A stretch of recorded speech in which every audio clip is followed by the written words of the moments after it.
नमस्कार, स्वागत है आपका खबरें दिल्ली की में और मैं हूं आपके साथ निशा भारद्वाज। आज के बुलेटिन में बात करेंगे आतिशी ने क्यों कहा दिल्ली को यूपी बना रही है बीजेपी। बताएंगे आपको बीजेपी विधायक दल की बैठक कब है। दिखाएंगे आपको क्या दिल्ली में बीजेपी बना सकती है 2 डिप्टी सीएम और बुलेटिन के आखिरी में दिखाएंगे कि क्या है दिल्ली में हार के बाद आपके संगठन की सर्जरी। लेकिन दिन भर की तमाम खबरों से पहले एक नजर सुर्खियों पर। नया इनकम टैक्स बिल लोकसभा में पेश हुआ। संसद की कार्यवाही 10 मार्च तक स्थगित कर दी गई। जेपीसी रिपोर्ट पर विपक्ष के आरोप पर किरेन रिजिजू बोले, ये एनडीए की नहीं संसद की रिपोर्ट है। लोकसभा अध्यक्ष को सौंपी गई जेपीसी की रिपोर्ट। ओवैसी बोले, कई असहमति नोट को हटाया गया है। दिल्ली में बीजेपी बना सकती है 2 डिप्टी सीएम। दिल्ली विधानसभा चुनावों में भारतीय जनता पार्टी को पूर्ण बहुमत मिला है। सरकार गठन को लेकर पार्टी में अंदर खाने ही मंथन चल रहे हैं। मध्य प्रदेश, राजस्थान की तरह ही अब दिल्ली में भी 2 डिप्टी सीएम बनाए जा सकते हैं। ऐसा माना गया है कि पार्टी देश की राजधानी को मिनी भारत के रूप में दर्शाने का काम कर रही है और यही कारण है कि नए मंत्रिमंडल में 2 मुख्यमंत्री बनाए जा सकते हैं। इस बारे में पार्टी के सीनियर नेताओं के बीच रायशुमारी भी हो रही है। दिल्ली में हार के बाद आपके संगठन की सर्जरी।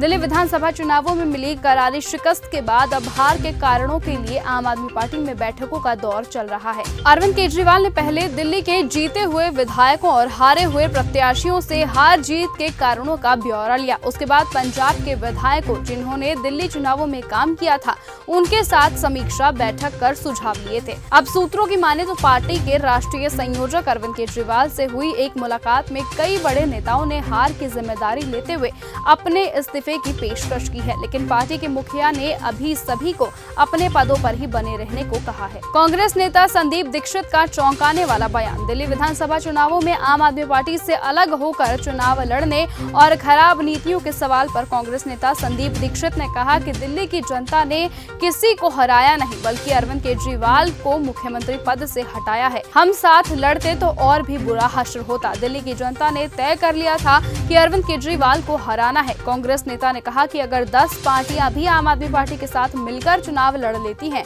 तब भी वो हारते। उनका हारना तय था, निश्चित था। संदीप दीक्षित ने शराब नीति, शीश महल, खराब सड़कें और भ्रष्टाचार का भी जिक्र किया। बीजेपी विधायक दल की बैठक कब? रिपोर्ट्स की माने तो पार्टी के कुछ नेताओं ने कहा है कि सदन के नेता का चुनाव करने के लिए रविवार को बीजेपी विधायक दल की बैठक होने की संभावना है, जिसके बाद सीएम के चेहरे को लेकर तस्वीर साफ हो जाएगी। दिल्ली विधानसभा चुनावों में बीजेपी की शानदार जीत के बाद बीजेपी मुख्यालय में अपने भाषण में प्रधानमंत्री नरेंद्र मोदी ने दिल्ली को मिनी इंडिया का प्रतिबिंब बताते हुए इसे प्रतीकात्मक महत्व दिया है। नया आयकर बिल लोकसभा में पेश। अगले सत्र में रिपोर्ट की जाएगी प्रस्तुत। आयकर बिल को लेकर लोकसभा की सिंडिकेट कमेटी को भेजने का प्रस्ताव पेश कर दिया गया है। कमेटी अगले सत्र के पहले दिन अपनी रिपोर्ट लोकसभा में पेश करेगी। मनीष सिसोदिया ने देश भर के कार्यकर्ताओं से किया ऑनलाइन संवाद। आम आदमी पार्टी के वरिष्ठ नेता और दिल्ली के पूर्व उप मुख्यमंत्री मनीष सिसोदिया ने बुधवार को पार्टी के देश भर से कार्यकर्ताओं के साथ ऑनलाइन संवाद कर उनका उत्साह बढ़ाया। इस दौरान उन्होंने सभी लोगों से पार्टी की भविष्य की रणनीतियों की जानकारी साझा की और उनके सुझाव भी लिए। मनीष सिसोदिया ने कहा कि हमारा एक ही लक्ष्य है, सरकार बनाकर व्यवस्था ठीक करना, लेकिन हम सिर्फ सत्ता के लिए नहीं आए हैं बल्कि बदलाव के लिए आए हैं और हमें खुशी है कि देश की सबसे बड़ी पार्टी को भी आज शिक्षा, स्वास्थ्य पर बात करनी पड़ रही है। ये बदलाव की शुरुआत है। हमारी लड़ाई सत्ता पाने के लिए नहीं है बल्कि दूसरी पार्टियों की सोच और उनकी प्राथमिकताओं को बदलना भी हमारे आंदोलन का हिस्सा है। दिल्ली में सीएम के नाम पर फिर चौंका देगी बीजेपी। 8 फरवरी को दिल्ली में बीजेपी को पूर्ण बहुमत हासिल हो गया, लेकिन अभी तक ये साफ नहीं हो पाया है कि सीएम कौन होगा। नया सीएम मिलने में 4 दिन और लग सकते हैं। इस बीच मुख्यमंत्री पद के फैसले को लेकर एक फॉर्मूला सामने आया है। इस फॉर्मूले के अंदर दिल्ली का नया मुख्यमंत्री ढूंढा जा रहा है। पी से प्रवेश और पी से पूर्वांचल। क्या इन दोनों पी के बीच दिल्ली में सत्ता की कुर्सी फंसी हुई है? अलग अलग तरह की पॉलिटिकल गॉसिप्स चल रही हैं। कभी किसी का नाम चर्चा में आगे होता है तो कभी कोई और नाम चर्चा में आ जाता है। बीजेपी हमेशा से सीएम की कुर्सी का सस्पेंस बढ़ाती रही है। दिल्ली में भी यही होता दिख रहा है। केजरीवाल से मिले आदित्य ठाकरे। आम आदमी पार्टी के राष्ट्रीय संयोजक अरविंद केजरीवाल से मुलाकात के बाद शिवसेना यूबीटी नेता आदित्य ठाकरे ने कहा कि शिवसेना यूबीटी यहां उन्हें ये बताने आई थी कि सरकारें आती जाती रहती हैं, लेकिन हमारा रिश्ता हमेशा बना रहेगा। दिल्ली के लोग जानते हैं कि उन्होंने पिछले 10 सालों में क्या काम किया है। आदित्य ठाकरे ने कहा कि भारतीय जनता पार्टी को चुनाव आयोग का आभार व्यक्त करना चाहिए। उन्होंने कहा कि आज हमने अरविंद केजरीवाल से मुलाकात की है, साथ ही कहा कि चुनाव फ्री और फेयर नहीं हो रहा, हमें एक साथ रहना होगा। दिल्ली में 100 ग्राम हीरोइन के साथ महिला तस्कर गिरफ्तार।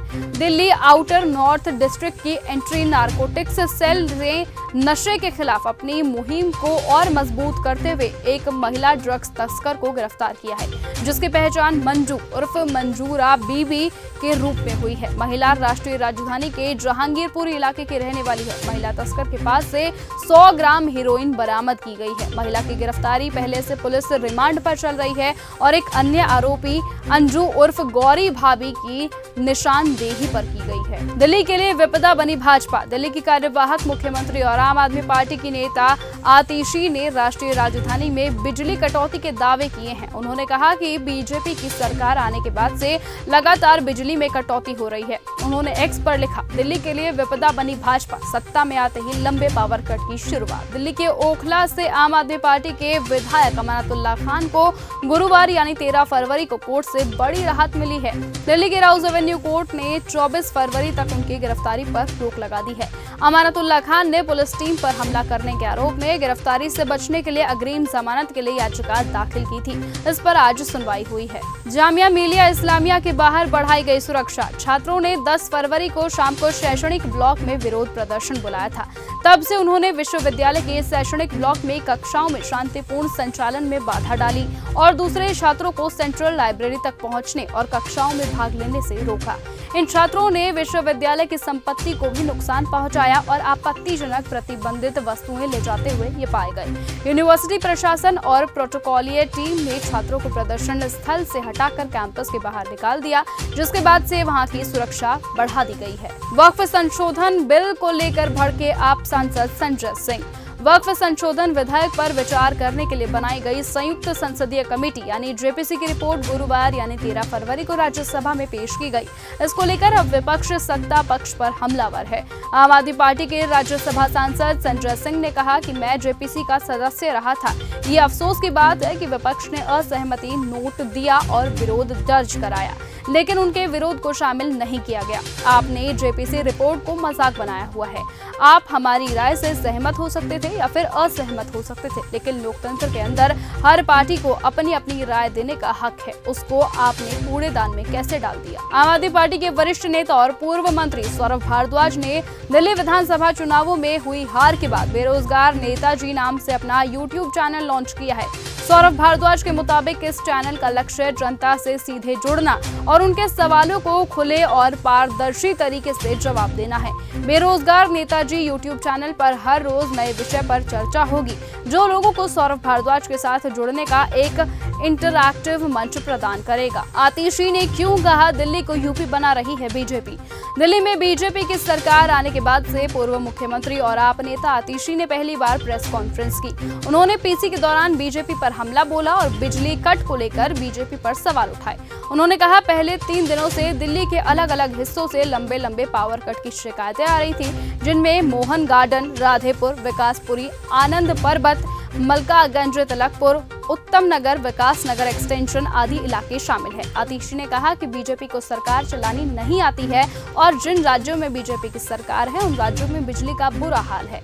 आतिशी ने कहा कि बीजेपी दिल्ली को उत्तर प्रदेश बनाने का प्रयास कर रही है, जहां घंटों घंटों पावर कट रहता है। तो फिलहाल आज के इस बुलेटिन में इतना ही। देश और दुनिया की तमाम बड़ी खबरों से जुड़े रहने के लिए आप ऐसे ही बने रहें और देखते रहें चैनल न्यूज गंगा। नमस्कार। ऐसी ही खबरों को सुनने और देखने के लिए सब्सक्राइब करना बिल्कुल मत भूलिएगा चैनल न्यूज गंगा। खबरें अच्छी लगी तो लाइक का बटन दबाना बिल्कुल मत भूलिएगा। कमेंट बॉक्स में टाइप भी कर सकते हैं और हाँ, शेयर करना भी बिल्कुल मत भूलिएगा।